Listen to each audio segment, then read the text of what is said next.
that community, how does that interactive community work that we've basically created, that Ospel has already described. So we've got that webpage here, emergingpv.org.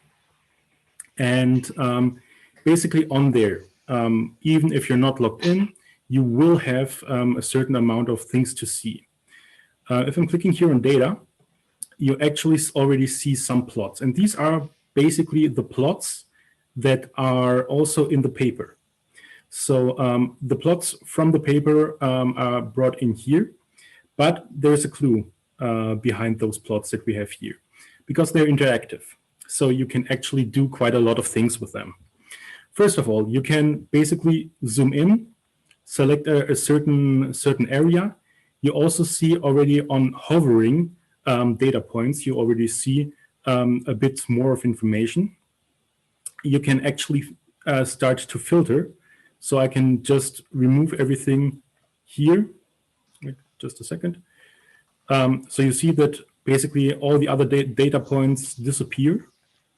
So I can, for instance, just focus on perovskite solar cells. Or if I'm interested in OPV, let me have a look at OPV. And of course, zooming in again, and then once I'm interested in a data point especially, I can click on it, and I will get a bit of more information. So what I get here is the general type of what the solar cell is, the article in which it was published, and the publication date. Now, there's more information in the database, but we would like you to be logged into the system to actually access it, to actually see it. And this is also what is being shown here. So please log in to see more information like e.g. PCE and stuff. So just going to show you how to log in, because that one is very easy. Just click here on top on login, and then it will actually redirect you to ORCID. For those of you who don't know ORCID, ORCID is a organization that holds a central database of researchers. And basically, whenever you submit a paper, your ORCID ID is linked to it, so that the person is always identified. And they provide a nice feature, because you can log in through them without us basically doing a second login for you. And you can just log in through them, and you'll be logged in onto our website. And suddenly we're here.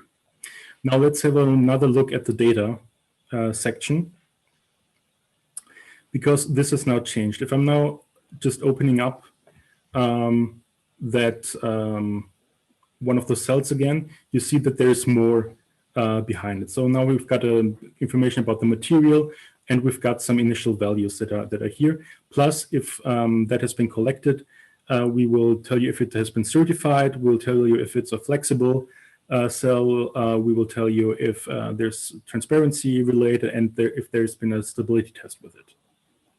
So that is the general approach of the website.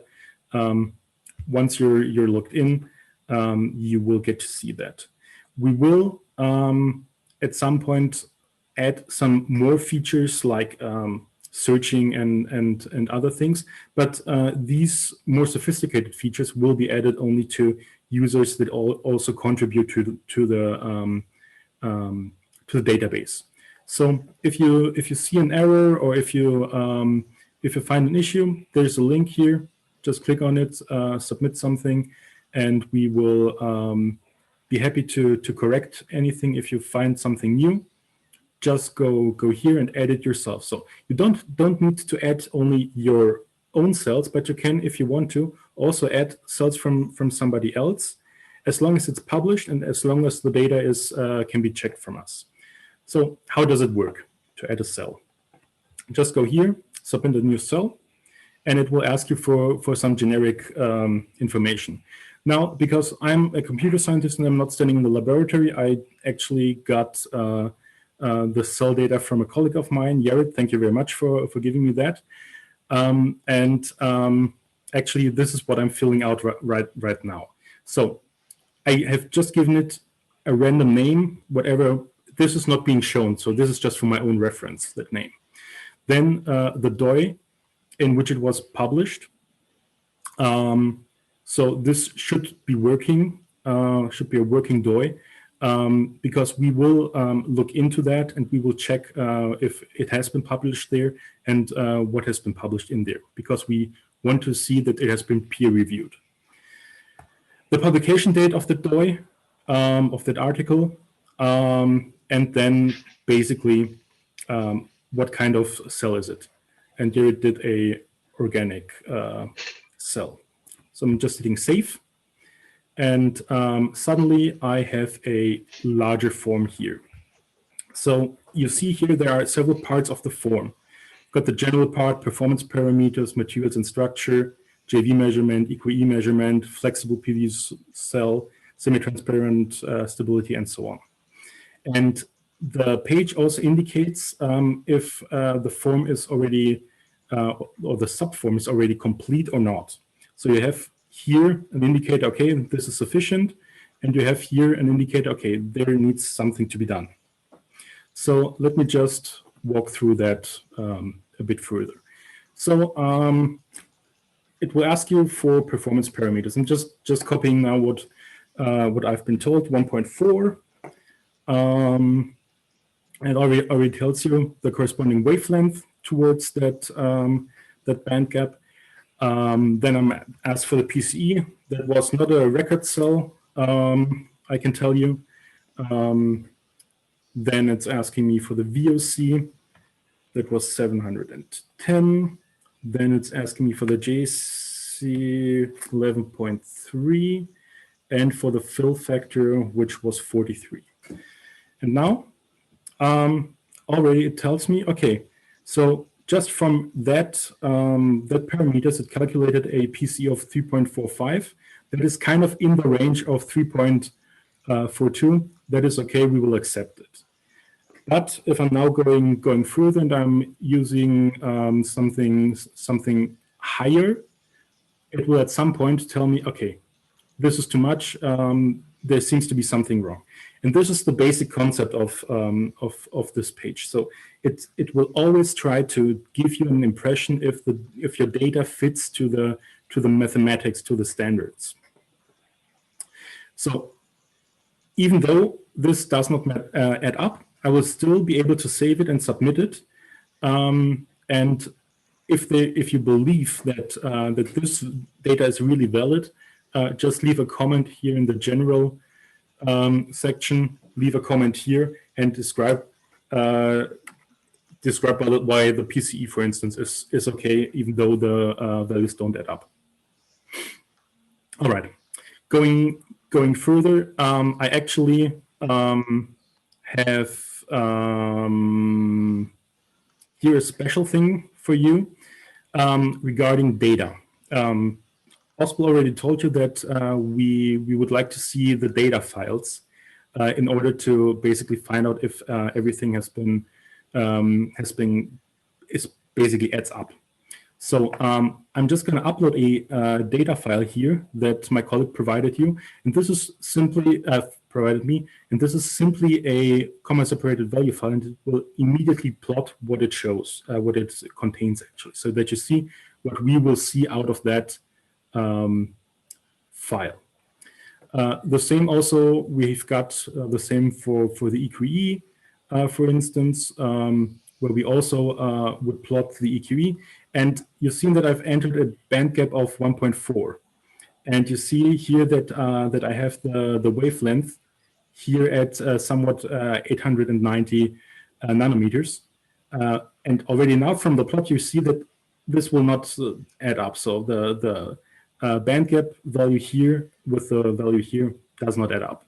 So this is again something that will help you figure out if all the data matches up. Now, I already prepared one of those cells that are complete, and basically, if you just at the bottom hit submit, it will ask you, just check, is your data complete, is your data correct? And the second I hit here, submit cell for review, it will go into the review process that is described in the paper, in the supplementary part of the paper, and then basically it will be checked, and if it satisfies the quality criteria, we will put it online the second basically our consortium has decided on it. So you will see it then online real quick. Yeah, and you see here it's been submitted, and everything else is now the magic that goes into checking everything in the background. And once that's done, it will pop up on the data plots if it's a record cell. Yeah. So far from my side, that is a very quick walkthrough through the Emergent PV website.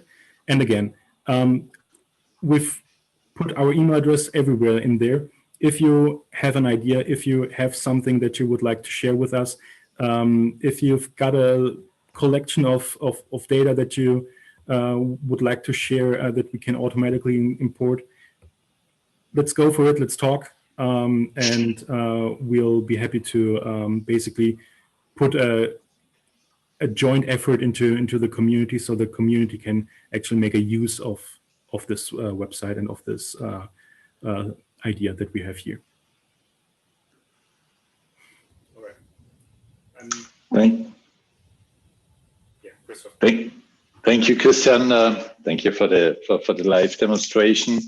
So as we mentioned, this database is online from today on, and I only can encourage all of you, if you have data you would like to share, and if you have data you would like to see in this database and make it available to the public, then please go ahead and register yourself.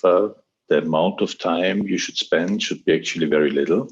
We hope we made it as comfortable as it can be to you to fill out this data. So it is guided and there's a couple of check marks. So we hope that it's actually a pleasant experience. And if this is not the case, please let us know. So we are going to improve this database over the next year. Definitely not only extend it, but also hope to improve it.